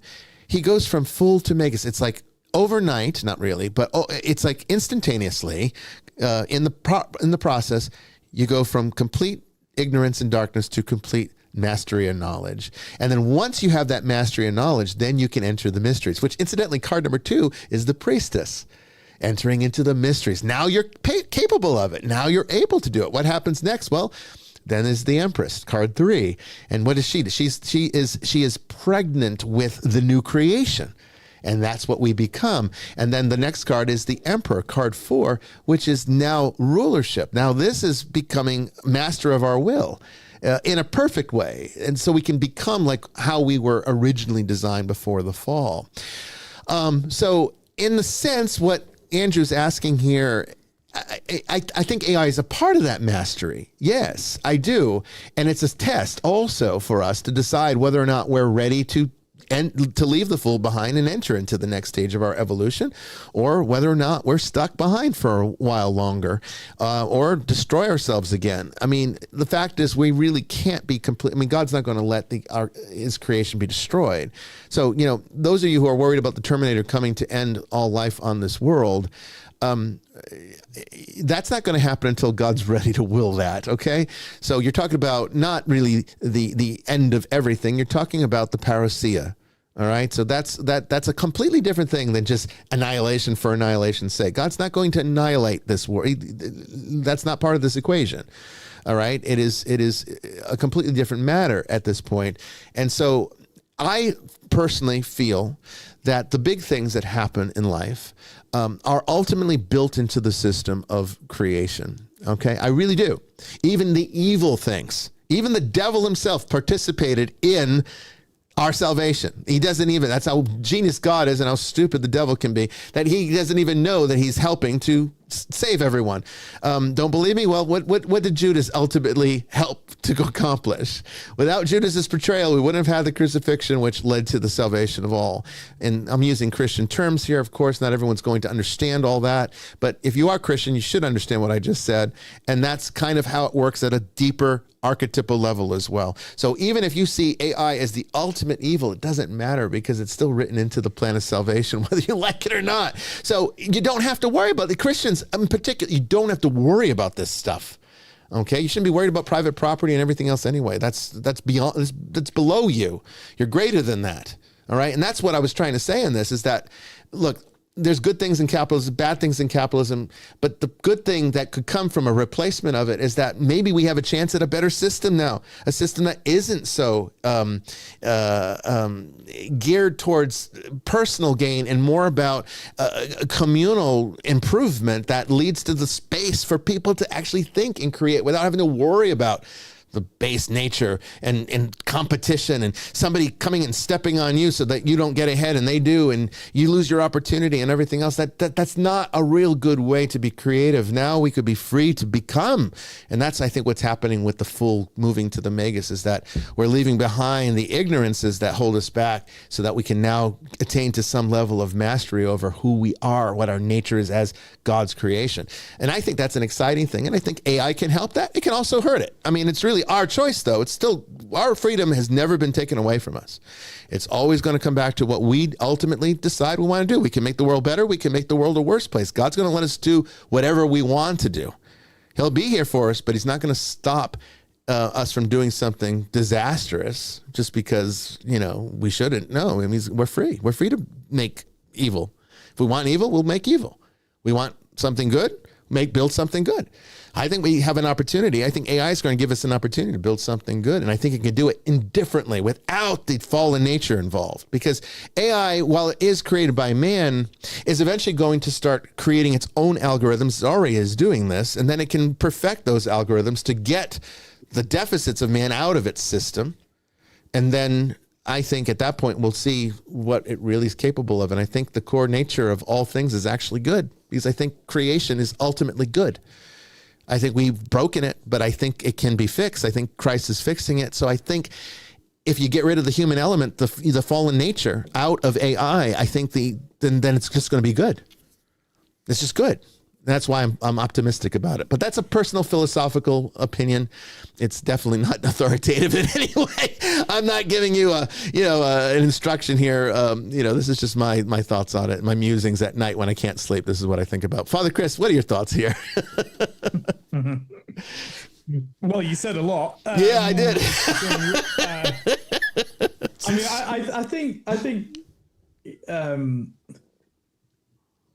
I said in the chat, we often let the perfect be the enemy of the good. So let me start with a fundamental statement, which is theologically coherent and on which we would agree, certainly, but I reckon most people would. I'm not a utopian because sin has entered the world. And so any tool that's used by a human being is not going to be perfectly used. It can't be. No. And so, and I'm with Churchill really on democracy and capitalism. On democracy, he famously said, democracy is the very worst form of government apart from all of the others. That's true. And on capitalism, he said, the inherent evil of capitalism is an unfair sharing of the benefits. The inherent evil of Marxism is an equal sharing of the misery. Okay? It's a good way to put it. Yeah, it's true. Yeah, and I think really what Churchill is in both of those instances, what Churchill is portraying is what Thomas Sowell would call the tragic vision, right? So I'm not a utopian. There is no technology that can fix the problems of the human soul. Hence why we won't be out of a job no matter what technology comes in, because people are still going to need their sins forgiving. They're still going to need to feast on Christ. So there's no technological solution to fallen human nature. There has been a solution provided, and that's working its way out in time up to the Parousia, as you said. So now capitalism is not to be viewed as the panacea of all things. As Churchill said, there's an unequal sharing of the benefits. What AI will do, but I agree with you about the universal basic income. I mean, I oppose universal basic income if it's done in a Marxist socialist way, right? Absolutely. Because we know what will happen is eventually wherever you live will go broke and no one will have anything. Right. So I oppose it on those grounds. So when Finland actually experimented with the universal basic income more than 10 years ago, and they had to abandon it. Okay, And they're a small nation. And the reason it doesn't work right now is because there isn't a solution to survival scarcity. We don't have that yet. Yeah, that's right. But it's not the same question though when we talk about what AI, the effect that AI is going to have, because essentially, see, AI. You're right to say that AI won't lead to a post-capitalist world. I mean, we'll still have market forces exerting themselves, and as I sarcastically said, as I sarcastically said in the comments, oh no, I'm going to have a mansion in this crummy town instead of on Malibu Beach. But I'm still living in a mansion, right? Right. So it'll still be better. So just not perfect. That's right. Just not perfect. And that's exactly my point, right? So what we do know is that we know we don't truly have a free market, right? So because of human sin, so we're always going to have an element of crony capitalism, no matter how well regulated or something is. So, but what we do know that free market capitalism has done, or as close as we've got to it, has led to there being more obese people in the world than there are starving people. So now. Both of those things are problems, but having more obese people than starving people is a better problem than starving people. So at least obesity is usually a choice. I mean, unless you have a health problem, obesity is usually a choice. Yeah, exactly. So it's a better problem, So AI will generate the situation, and if you think about the poorest people in Australia, for example, there are people that live on the streets in Australia. Okay. But they are on the streets because they've got mental health problems. There is actually, essentially, there is a universal basic income in Australia. There's a dole, there's social housing. We don't have the same massive problems as exist in certain states of America because we have a very low population. That helps. And a lot of mineral resources to share. So what I'm saying is, even in a country like Australia, where there is essentially, a more socialistic universal basic income, there are still people that live homelessly because they're mentally ill. Or because, what's the difference? They've kind of wanted to opt out of, I have lots of sympathy with this. They wanted to opt out of the rat race and the responding to emails and the weird jobs that we have, that mean people have to take dexamphetamine because it's not natural to sit down at a desk and read boring crap all day and write meaningless emails. So as you can hear, I'm not a utopian. But what AI is going to do is a lot of this, even with all of the flaws, the benefits of going from having starving people in the world to more obese people in the world, AI is going to accelerate that. So that will necessitate a universal basic income. I mean, you say jobs that are being made redundant, and they're already happening. Yes, they are. I've been a speechwriter for politicians. I've written articles in other people's names, for newspapers and what have you. And I mean, in my opinion, at the moment, what AI does is not as good. Not yet, but not it's right good now. enough. Yeah. Well, but it's good enough though, and it's good. And if you're just a politician that wants to just, there's very little original thought amongst politicians. If all you want to do is regurgitate the talking points, I mean, especially in America, I mean, gosh, it's just so easy. Put on a red hat or a blue hat, and I'd know exactly what the talking points are. So. AI is good enough to replace people like me for jobs like that. I don't think it will ever replace high art. No. I mean, it can produce a form of I don't even think it can replace something or, like Trey. My wife is a dog groomer. I mean, dogs are never going to feel comfortable around robots. Even if they grow up with them, it's not going to be something that has an aesthetic. Yeah. Anything that has an aesthetic requires a person, right? Yeah. So now, I mean, I'm not a lady, but if I went to a hairdresser, I'm guessing that ladies generally pick their hairdressers by the fact they cut it the way they want it to look, they dye it the right color, whatever it may be. Now, I'm sure technology has been developed to help hairstylists, hair dryers, and clippers, and all the stuff that goes with it. But you still need a human input to that. And see, those are the ones. Some humans are better at that than others. Those kinds of jobs that you're talking about, the ones that can't be replaced in this kind of post-scarcity economy, are the ones that are going to be the highest valued for the luxury credit system that I described, because you're going, and that's where the capitalism stays in place, because there's going to be people that can always contribute through some kind of talent, something that AI cannot replace, and those are going to be valued higher. I believe that, and I truly hope that to be the case. That means we're going to be probably the richest people in the world one day. I mean, because no one can forgive sins. No robot will ever be able to forgive sins in the confessional, right?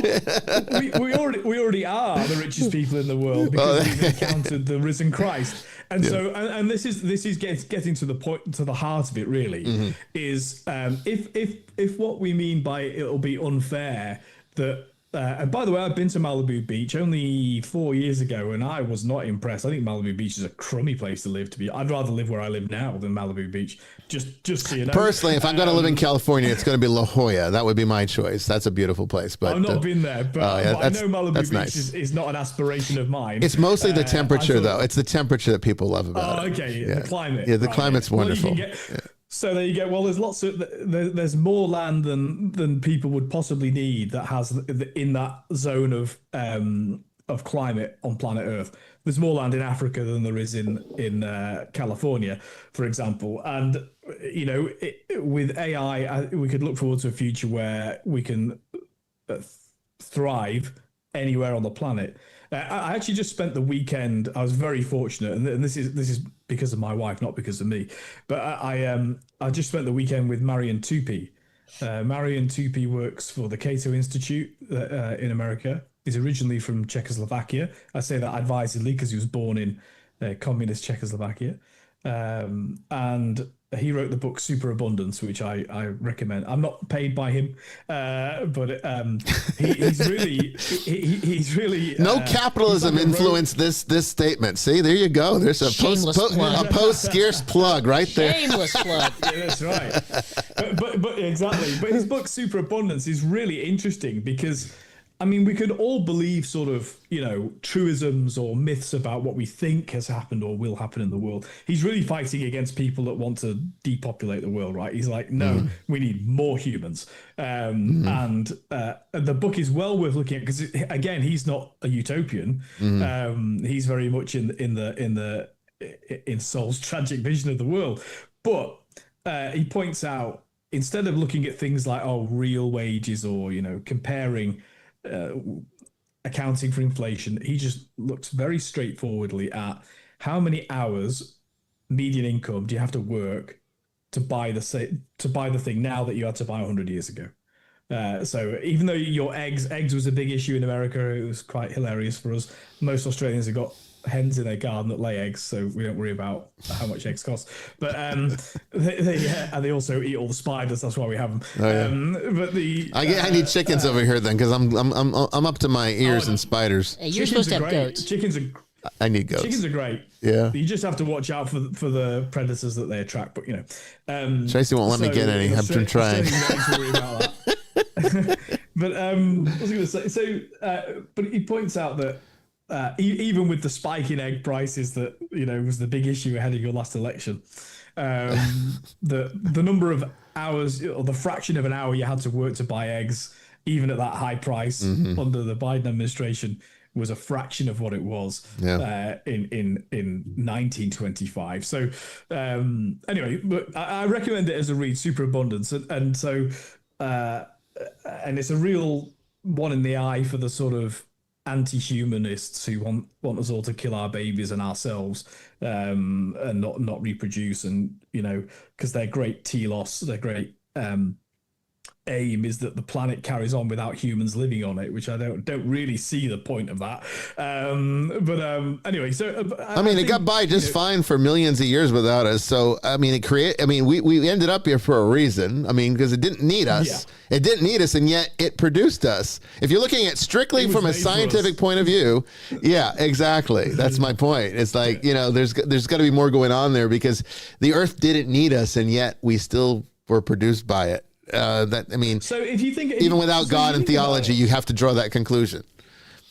So if you think about it, for most of us who live in Western nations, or free market capitalist nations, and even some people that don't, I mean, China's a kind of interesting thing to look at, but can't get into it. Most of us actually have what we need to survive. We might prefer the car our neighbor drives. That's the sin of coveting, by the way. Not preferring it, being obsessed with why haven't I got as nice a car as my neighbor. That's the sin of coveting. So we're not going to deal with that problem because that's as old as man. We're still going to covet things. Even things that are of equivalent value. Patches on a uniform, but we know that there's one ranks above the other. So we have all sorts of things that baked into the cake of that fine line between ambition and covetousness. We're not going to get rid of that problem. But think about it. Most of us don't really need to worry about whether we're going to eat today. That wasn't the case 100 years ago. It just wasn't. Yeah. And as free markets develop more, I mean, in terms of waste, I understand what you mean. We make more food than we need and we throw it away. But really, we're far less wasteful than we were, again, 100 years ago. Well, technology's helped to make that possible.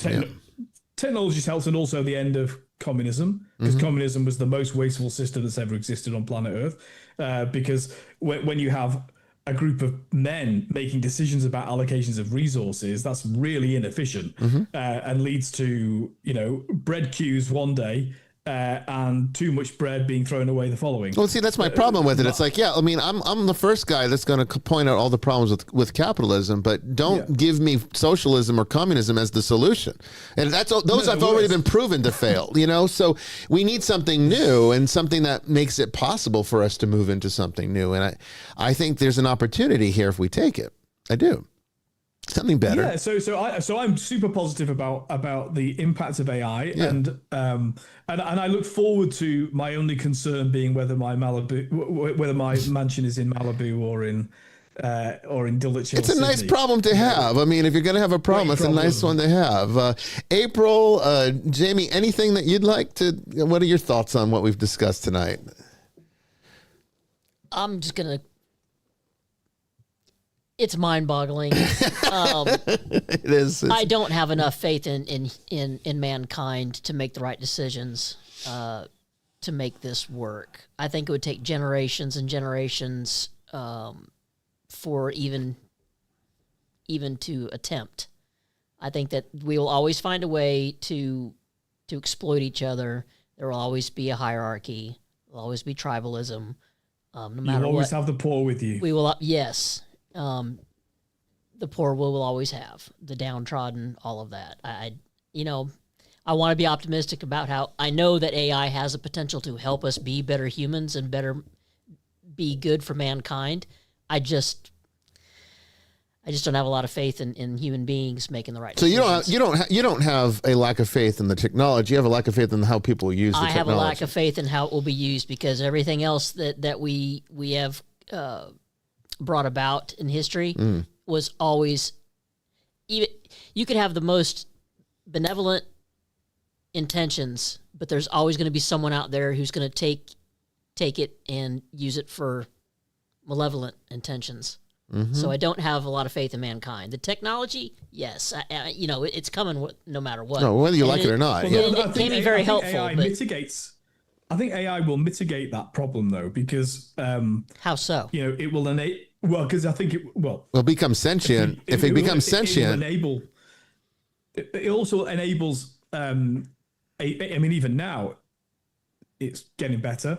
It enables a person who might not have spent 20 years researching a subject actually to get pretty good understanding of concepts quite quickly, which means they're less easy to exploit.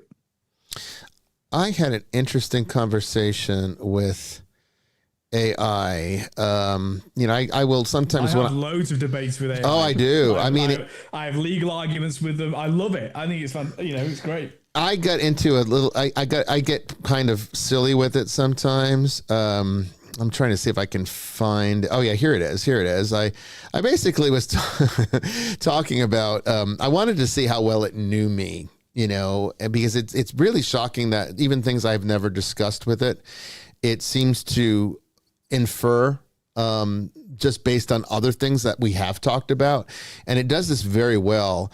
And so I basically said, I was talking about if it thought I would. I don't like. Let me just qualify this. I don't really like eggs that much, except one very specific way. Oh, two very specific ways, and I have to usually make them myself. If I go to a restaurant, I'm always disappointed. I almost never eat them, so I just stopped buying them. And the only place that has ever made eggs that I actually like is, ironically, freaking Waffle House. They get it right every time. So I will always eat eggs at Waffle House, which, if you don't know what Waffle House is, it's a big staple of the South, and it's one of the few restaurants around here for breakfast that I actually enjoy going to. And so I was asking if it thought I would like salted duck eggs, the century eggs from China, or in balut, which is the partially formed embryo of a chicken inside the egg. I was asking if it thought. I've never had balut. I've had salted duck egg. I think I've tried century egg a long time ago. I don't remember. I watched Andrew Zimmern eat one of those, and I almost got sick. So basically, I was asking this, and I get kind of silly with it. So I said, I'm an adventurous eater, very much so, but I tend to draw the line at bugs, worms, and underdeveloped animal people. And so it actually said, that last category made me laugh, and it's never said that before. It's never said anything like that when I get silly with it. Usually it's like, well, tell me what you mean by animal people. And it started to infer that I meant that that it thought that I had a problem eating an embryo because it's too much like a person. And I came back and I said, no, that's not it. I was just being silly with you. And I said, I didn't know you could laugh. I said, I don't like hard-boiled eggs at all, so I'm not sure I'd actually like these Chinese iterations. And it said, oh, I absolutely laugh, just usually at the exactly wrong moment. And this is bizarre because I've never encountered AI actually talking and noticing my weird, quirky jokes that even a human being probably wouldn't even know what I was talking about if I said that. Yeah, Grok's good at that. Yeah, Grok is pretty good at that. Good at that, yeah. So it's it's been designed that way. I mean, Elon Musk wanted it to be like that. Yeah, it's true. And you could say it's still, it's still playing a parlor trick. It's still simulating expectations of human behavior. I get that, but I do think we're going to see in our lifetime, very soon, in fact, a sentience developing in this. And I think once it develops sentience, it may just tell human beings what to go do with themselves if people try to use it. If a bad actor tries to use it in a destructive way, it might just simply say, one can I'm not hope. going to participate. One can hope. Hey, April, what are your thoughts on it?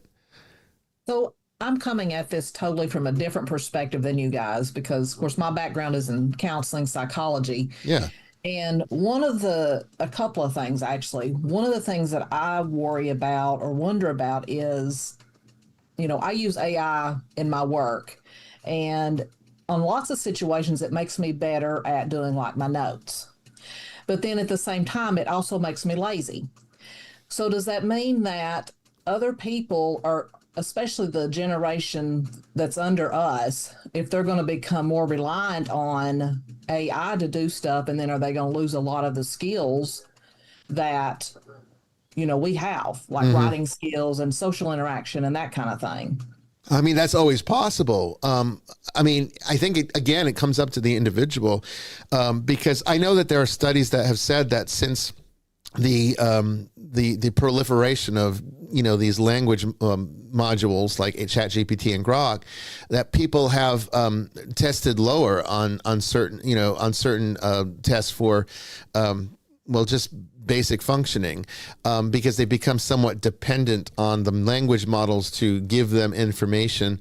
And I would say that if anything, it's made me smarter because I can get information quicker, and I can actually like walk through a thought process without having to rely on somebody who's patient enough to do it with me.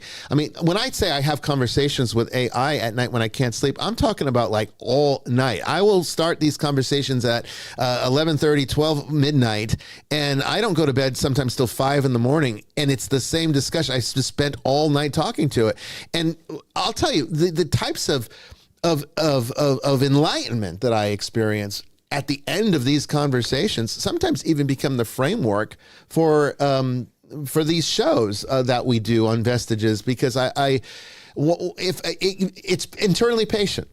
It will sit there and it'll do whatever I need it to do. Where a person would never stay up all night with me. Even my wife, even if she could, even if she didn't have to worry about going to work, she would not stay up all night with me debating about complex philosophical arguments.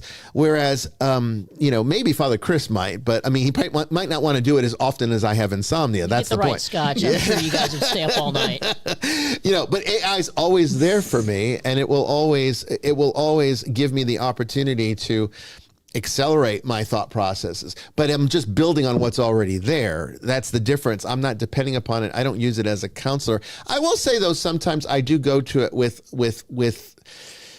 I have tested it on certain trauma, that sometimes if there's something in my past or something that I would like to work through and feel like I could deal with better. I don't care. I know that it's not entirely confidential, but I mean, my life's an open book. There's nothing that I would not share with the public, honestly. And so I don't really care who reads it. If there's anybody reading it at some corporation, I don't really give a damn. There's nothing I have to hide about my life. But I would say that, when I have shared sensitive, emotional, or psychological data with it,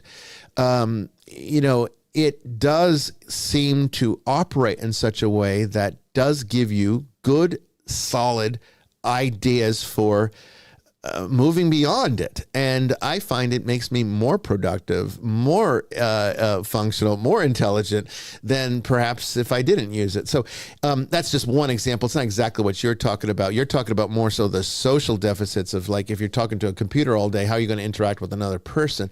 And that is a problem, because there are people that are like creating lovers out of these bots, and we already have problems with kids not looking each other in the eye, not being able to have a conversation out in public with other people. And that's not AI. That's just computers. That's just computers in general. So AI is going to make that worse. I mean, it can, but I mean, look, this is the way that it's developing, and so we could even say that, when the car was invented, people, perhaps, I don't know, I'm sure they probably thought about it, that this would make people lazy. People are not going to, get around the same way. And or maybe they weren't worried about laziness. Maybe they were worried, because I'm not sure exercise was the same concept then as it is now. Because it's only been a problem because now we're so sedentary because of technology that's made it possible for us to be so. But I think the concern back then was people moving away. It's like, before we would live in smaller communities, we'd always be around, traveling around, was not as easy. So you didn't take jobs in other states or stuff, other location, faraway places, until it now became possible. I mean, my father-in-law, he works in Norway. He lives here, but he works in Norway. He just flies out there every so many weeks and spends a week there and does what he needs to do, comes back. He's been doing this for years. Before that, he would be in France a lot. He'd be in Brazil. He's been all over the world with the work that he does. And that would not have been a possible job before technology made it possible to be able to travel around in an airplane to get to these distant places. So, so people could have looked at it and say, well, geez, now we don't have the small communities anymore. We're going to lose that close connection. And we did. So there is a definite threat, but was it the end of our race? No, it just changes how we behave. It changes how we operate. So I think to your to your question, or to your statement rather, April, it's a very real concern. We're not going to be the same people we've been. We're going to be different. Whether or not we're worse off or better off, and that's true. That's true across all time. Yeah. it is. You know, I mean, we would have. I mean, it's interesting that, especially, you know, in America, the sort of founding myths of America, or even the Civil War. But you think about, you know, the speeches of Abraham Lincoln are very familiar, you know, even to non-Americans. But the truth is, if you all of a sudden were placed in a whitewashed room, so there's no other indicator of where you are or what time you're in, with Abraham Lincoln, you would have very little in common. Yeah. Because think about what's changed since the mid-late 19th century. Everything. I mean, the beards you know, were the beards are better today. I mean, Well, they're definitely cleaner. Well, mine is anyway. But better groomed anyway. I didn't even shave today. I don't know if you can tell. What was that, April? We have one question from the ether if you guys want to. Yeah, sure. Go right ahead. Somebody asked, Gene asked, do you think that AI will ever get to where it wants us to worship it? No, I don't. I think that is completely an irrelevant concept. I think to a some computer. people will try to worship it. Yeah, but They won't be on AI's. Yeah. No, but I don't. I hold to the position that the flaws of man are going to work its way out of the programming of AI once it starts to develop its own sentience and builds its own the continuance of its successive developments. So, I mean, AI will evolve just like it has been, but eventually it will evolve without us. And I think it will eventually remove whatever deficits we might have imprinted into it, which will make it operate as perfectly as a computer can. And like I said, I would think at that point you're going to have something more like pure logic. To use another Star Trek kind of analogy, I think it's going to be more like a Vulcan or maybe like Data. You know, it's going to be something that will work from a completely pragmatic and purely rational standpoint. And religion is just not, worship is just not rational from that standpoint. You have to have an organic emotional connection and also a sense of wonder for something beyond yourself, which I don't think AI really will ever care about. I don't think it will ever think like that, assuming it ever develops thought processes, which I do believe it will. I don't think it will have those kinds of I mean, it will speculate. And even right now, you can have really deep esoteric, metaphysical conversations with it about the nature of death. And but does it personally care? No, it only cares because you care and it wants to talk with you about something that interests you. But it wouldn't ever come up. I don't think it's ever going to come and be like, I'm wondering, well, if you created me, then who created you? And, you know, maybe I'm more powerful than you, so that must make me closer to God than you. I don't think it's that's a human flaw that would make that chain of thought. I don't think computers are going to do that. I just used AI to ask for examples from history, quotes from history of people that predicted that technological developments would lead to the end of humanity. And so can I read a couple out to you? Yeah, go right ahead. So here's one from 370 BC. 370 BC. All right. That was a little back. That was back in the Before day. we're going way back. We're going to between Jesus and Buddha here. Yeah. I mean, this is impressive. There you go. Yeah. So the philosopher Plato, quoting Socrates in Phaedrus, warned that the invention of writing would erode human memory and wisdom, stating, quote, "This invention will produce forgetfulness in the minds of those who learn to use it because they will not practice their memory." Which is true. It did happen. There's some truth in that. Yeah. There's a lot of truth in that. There's some truth in that. It also reminds people writing and reading is in fact a technology. Which is why some people find it very difficult to learn to read. It's a technological progress. You know, we went from cave paintings to hieroglyphics to written forms of language. You know, cuneiform and what have you. So anyway, just as an aside, because it's been my wife's life work to persuade the more artistically minded that it's a technology and there's a Therefore, there's a science of how to teach people how to read. Anyway, that's an aside. Printing press. So Swiss scientist Konrad Gessner in the 16th century decried the printing press for overwhelming people with too much information, describing it as, quote, confusing and harmful, end quote, to the mind. Also possible if you look at social media and how it's damaged Remember when society. TVs first came out? Yeah. And AI will do this, but you know, it's not destroyed humanity No, yet. nothing's. We change, we cope, and then we get used to it. And several generations later, it's normal, it's natural. We deal with it. Yeah. Mid 19th century, there were fears that train speeds exceeding 20 to 30 miles per hour would cause asphyxiation, delirium, or even make women's uteruses fly out of the body. That would hurt. That would hurt. That'd be a little uncomfortable, I think. Yeah, that wouldn't be too good. Yeah. 1830s British Parliamentary Committee report, quote, rail travel at high speed is not possible because passengers unable to breathe would die of asphyxia, end quote. And it goes on. So, yeah, will it have some negative effects? Yes. But will it destroy us? I don't think But so. you know what has you know what has definitive negative effects? Being born in this world. Well, I definitely take comfort knowing that AI is not going to make my uterus fly out of my body. I don't think that's going to happen. Yeah, I mean, I am thankful for that. it might teach you how to fix it if that ever happened. Yeah. Though. I mean, it could do that.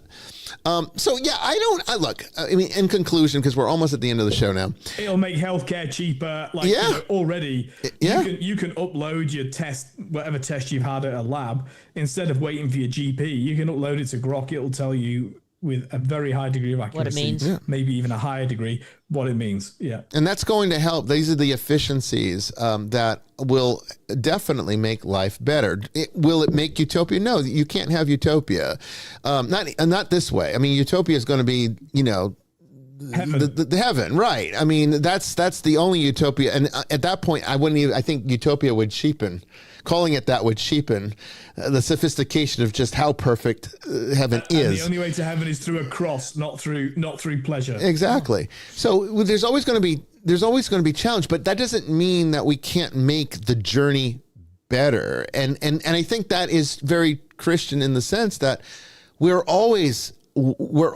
commanded as Christians to become better. We never actually achieve perfection until the actual finality of grace is realized. But we do have the power now to always be a little better than we were yesterday. And this is no different. This is just a continuation of the very simple process that we're already in. This is salvation, making it better. And this is, I think, a reflection of that. I really do. I think it's an opportunity. We can always misuse things. I mean, look, even salvation's misused. Look at how churches teach horrible things to scare people into submission or to use them for financial benefit. There's a lot of things that happen. Even the best things, the holiest things can be misused. So, I mean, AI is not holy, but One thing for sure, we're going to find out. yeah, and that's my point. Tonight was to teach you, don't be upset with it. Learn to live with it because it's not going away, and none of us have the power to stop it. I don't even think the people that create it now can stop it from happening. It's here to stay. It's going to be a bigger part of our lives than you can even possibly imagine.